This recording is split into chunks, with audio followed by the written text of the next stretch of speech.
Mungkin Pak Afkar bisa melihatnya ini jangan-jangan Buya cerita mitos nih. Tetapi realitanya ada. Iya. Yang namanya telepati itu anak kembar.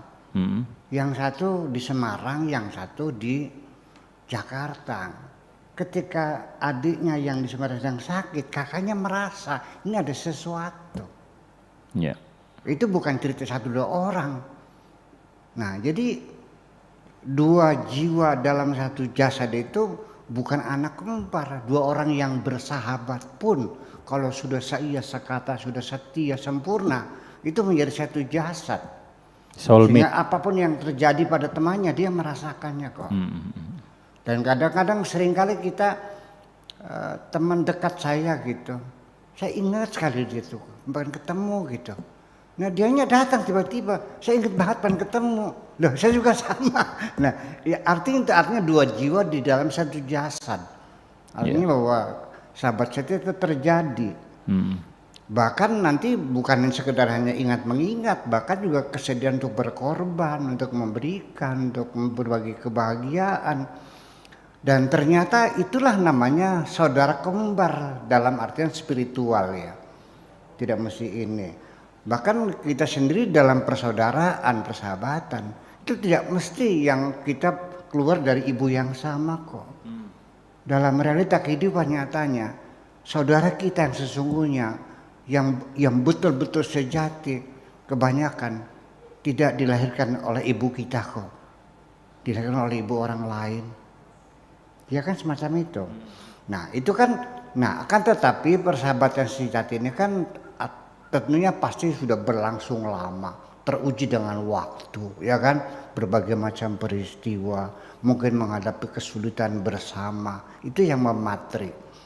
Jadi makanya kita hendaknya dan di dunia kita tidak perlu banyak teman kok, sedikit saja, tapi teman yang setia, selesai. Yang lain teman sambil lalu sekedar just to say hello aja itu nggak masalah. Apa kabar udah selesai. Tapi kalau sejati kan dia selalu bersama kita. Nah biasanya teman sejati itu diujinya dengan peristiwa. Ketika Anda sedang dalam keadaan makmur, Anda banyak teman. Dalam keadaan susah, berapa sisanya?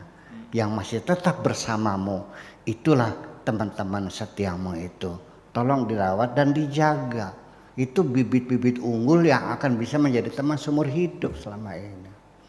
Saya kira itu maksudnya daripada dua jiwa dalam satu jasad itu. Jadi sampai kepada rasa sakit juga merasa, di sana ingat sini ingat lagi. Karena bagaimanapun juga hubungan ruhani itu tersambung selama di dunia ini. Seperti orang tua sama anak, orang kembar, seorang guru mursyid dengan muridnya, seorang syekh dengan muridnya, seorang kiai dengan santrinya juga sama seperti itu. Ya, saya seringkali tengah malam saya datang menemui santri saya kan begitu, karena saya ingat ternyata dia sedang sakit kan begitu. Nah, semacam itu. Jadi artinya bahwa nanti pada akhirnya ketika Anda punya teman semacam itu, ya nggak usah banyak lah, bilangan jari saja, minimal 5 orang saja, itu sudah selesai kok. Sekarang para nabi, para rasul, Nabi Isa bagi kita ya, berapa sahabatnya? Nggak banyak kok yang setia. Nabi Muhammad juga hanya 4 orang kok, yang lainnya kan hanya pengikut biasa. Ya seperti Abu Bakar, Umar, Utsman, Ali itu kan yang 4 itu. Nah tapi masing-masing kan hebatnya kan seperti ada distribution of power ya. Abu Bakar dalam artian kesetiaannya, dukungan sepenuhnya. Umar dalam artian keberaniannya. Utsman pendanaannya. Ali keilmuannya. Kita juga kalau punya 4 teman, satu intelektual, satunya konglomerat beres. Bisa banyak-banyak. Begitu kira-kira lah. Kemudian yang kedua, memori ini memang bagaimanapun juga dipertanyakan.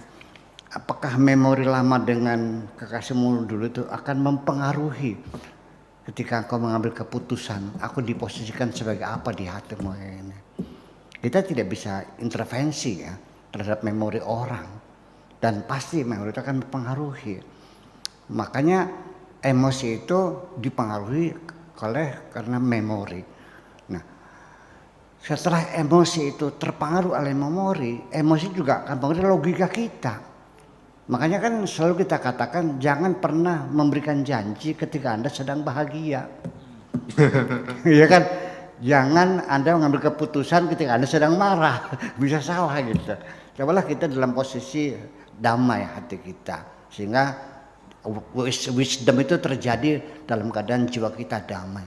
Keputusannya sudah kita pertimbangkan matang-matang, bukan karena emosi, tapi rasional semuanya itu. Itu saya kira.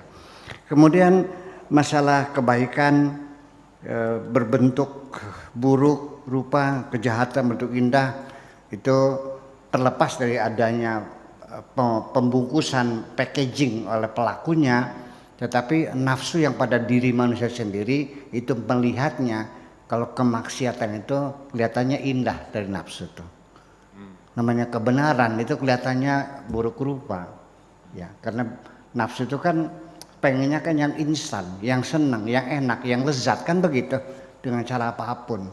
Jadi terlepas daripada komentar Profesor Han, orang yang berbuat jahat, ya kamuflase dihias-hias supaya bagus, ya itu. Tetapi kita sendiri berpotensi menghiasi. Makanya di dalam Al-Quran itu dikatakan wa zayyana lahumus syaitan a'malahum. Setan itu memperhiasi amal-amal mereka yang buruk sehingga kelihatannya seperti bagus. Ya, seperti begini. Ini terjadi di mana-mana. Seorang tokoh agama, dia terpanggil untuk bikin masjid, ya kan? Bagus kan?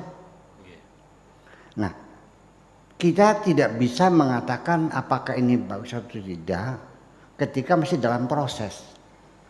Nah, baru final, terakhir sudah finish, baru kita bisa menentukan baik atau buruk.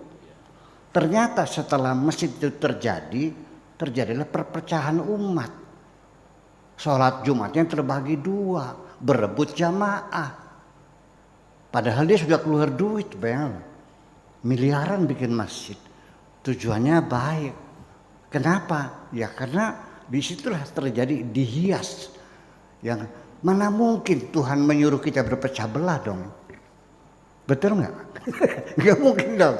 Nah berarti siapa yang menggoda? Itulah setan yang datang menggoda kita, yaitu karena awalnya dia mulai muncul ingin bikin masjid itu karena gara-gara dipecat jadi ketua DKM-nya. Dikompor-komporin setan, kamu orang kaya, orang masa kalah sama anak muda, bikin masjid lagi, gitu ceritanya tuh begitu. Ini proses spiritualnya seperti itu. Makanya berhati-hatilah, hidup kita jangan mencari kebaikan, tapi carilah kebenaran. Kebenaran hanya satu. Terima kasih.